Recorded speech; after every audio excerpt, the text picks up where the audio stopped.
Just want to start out by reading a scripture real quick. The scripture kind of got me prepared emotionally, mentally, and spiritually for this talk. It's my first time speaking, so cut me some slack.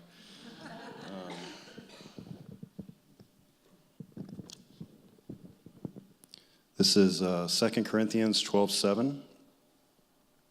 Paul writes, "So to keep me from becoming proud, I was given a thorn in my flesh, a messenger from Satan to torment me and to keep me from becoming proud. 3 different times I begged the Lord to take it away. Each time he said, 'My grace is all you need. My power works best in weakness.' So now I am glad to boast about my weakness, so that the power of Christ can work through me. That's why I take pleasure in my weaknesses, and in the insults, hardships, persecutions, and troubles that I suffer for Christ. For when I am weak, I am strong."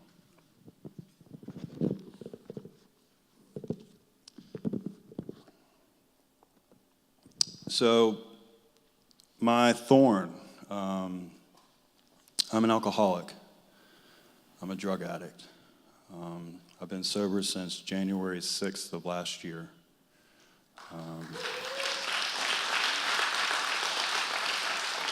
Thank you.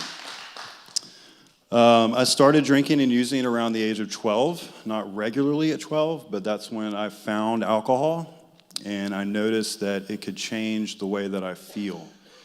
It could change when I first got introduced to alcohol, it was a spiritual experience for me. It gave me a sense of ease and comfort, a level of peace and serenity. It was an overwhelmingly pleasant experience for me. And not everybody has that experience when they drink alcohol. That was my experience, though.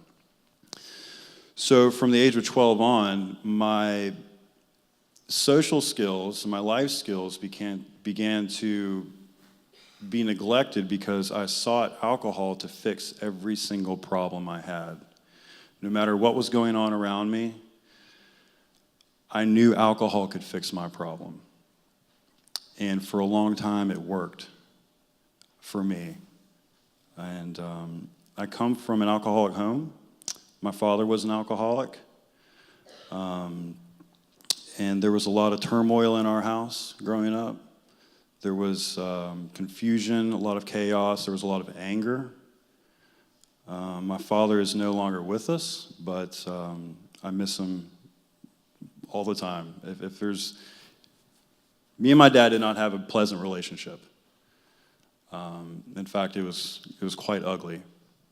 And I will say this, though, that him not being with us, if I could have 5 minutes with my dad, I would give anything for it.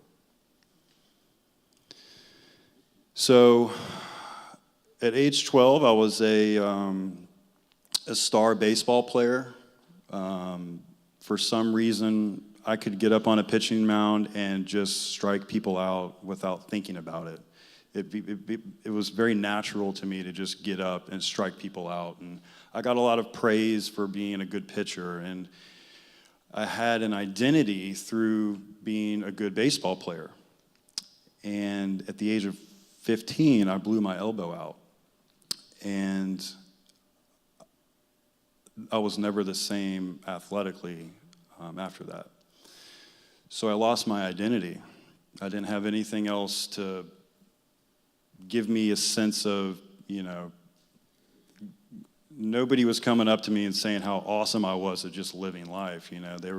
They would say, you're a great pitcher and you did great today in the game. But after I blew my elbow out, I didn't get any of that. So I was lost. I didn't have an identity anymore. And an alcoholic without an identity is a very dangerous place to be. That's when the alcoholism really got intense. The drugs started to come in more, and I found this thing called cocaine. And that was the second spiritual experience in my life. It was also the beginning of the worst 13 years of my life. I drank and I used to the point every time I drank and I used, I basically drank to oblivion. I used cocaine to the point where I thought my heart was going to stop. And I would pray, God, please don't let me die right now. And then my heart would calm down. And about 15 minutes later, I would do another line of cocaine. I was completely hooked because it just seemed like the only way to peace. My last drink was January 5th of last year. I've been through probably 6 rehabs. Let me back up a little bit. I've been through like 6 rehabs. I've lost apartments. I've just left apartments without telling anybody. I've done a lot of really awful things in my addiction and my alcoholism. Things that I'm not proud of at all. Things that I can't undo. Things that I can't unsee. I've seen parts of the city that nobody in their right mind would go to. And I've hurt people. Most of the time, it was the people that I love the most, like my family. And the more that I hurt my family, the more pain I felt inside. And it became this perpetual, let's get rid of the pain. We got to get rid of the pain at whatever cost. And my last drink, January 5th, I took 10 Ambien, 30 Vicodin, and I drank 2 bottles of wine at my mother's house. And my mother had to come down and see if her son was still alive. And I can't imagine what that felt like for her. It's not something that I wished to do. I was so controlled by this that that's where it led me. So I got sober. Let me speed up a little bit. So I got sober. And for the first 6 months of my sobriety, I was still in a great deal of pain. I didn't have really an understanding of God. I was actually quite openly atheist, to be honest with you. I would have discussions on how God did not exist and Jesus was just some guy. And about 6 months into my sobriety, I got into so much pain that I had no other option but to do something. And I woke up one morning and I decided to come to church. I don't know why I came to church. It had been recommended to me by Kim for a long time, and I just was not wanting to do that. So I came to church, and then I decided to get baptized. And this is where my life took off. So I got baptized here, and the baptism thing was right here. And I remember being so terrified and so scared. And I got into the water, and I sat down in it. And I remember grabbing my pastor Naeem's hand, and grabbing Pastor Mike's hand. And I was shaking, and I was squeezing their hands so tight. I was terrified. I didn't know what was about to happen. You know what I mean? I knew what was going to happen, but I didn't know what it was going to happen to me. I felt all the shame of my drug addiction in that one moment, man, and it was just on me. It took me over.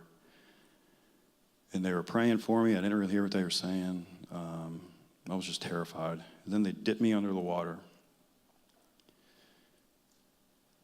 What felt like eternity, it was probably for 4 or 5 seconds. It felt like forever. And before I came up, something said to me, Kelly, just breathe.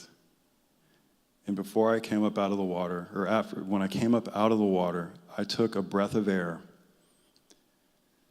that was like I had breathed air for the first time in my life.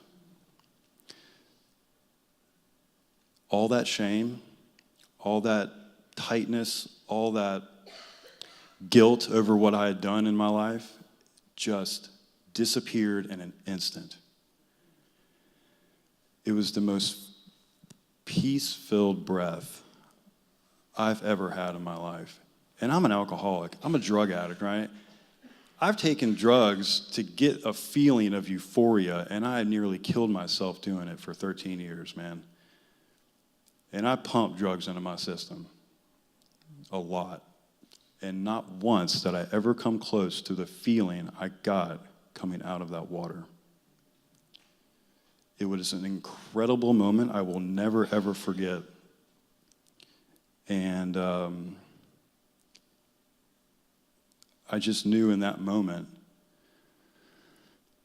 after everything that I had done, God still loved me. And that just gives me some kind of hope, man. My life is completely different today. It's incredible. And I wish I had more time to get into detail about everything, but I don't. But he literally saved my life. And it's been an incredible journey, and one that I wish to continue on for the rest of my life. So thank you very much for letting me speak.